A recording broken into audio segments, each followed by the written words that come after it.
د افغانستان داخلي تولیدات.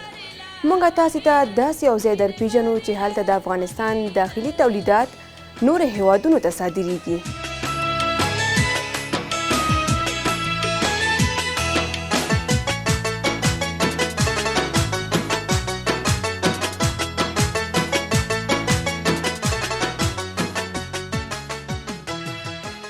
هدفی که برند کوچی را ایجاد کردیم امیست که ما بتانیم به صنایع دستی افغانستان هویت بدیم. در افغانستان هر قالینی که جور میشه چند نفر در ساختن از اونا مصروف میشن و برشان یک کار ایجاد میشه. و همچنان وقتی که ما اجناس لکژریس یا صنایع دستی افغانستان به کشورهای بیرونی میفروشیم، اونجا به قیمت‌های بلند به فروش میرسه. وقتی جنس افغانستان به قیمت بلند فروخته شود، ما میتونیم مزد بلندتر به صنعتگرای افغانستان بدیم که این خودش در رشد اقتصادی صنعتگران کمک بسیار بزرگ است.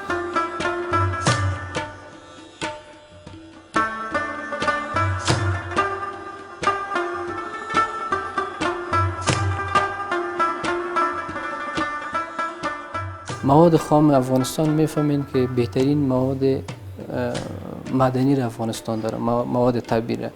قالینایی که ما میسازیم ویژگیشان این است که 100% از پشم طبیعی ساخته میشه.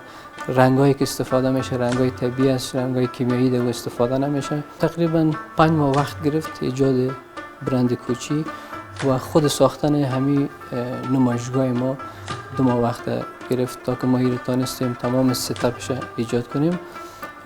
و فعلا پلان ما بسیار بزرگ است. ما میخوایم در تقریبا 90 کشور جهان همین رقم فروشگاه داشته باشیم که صنایع دستی افغانستان را به فروش برسانیم.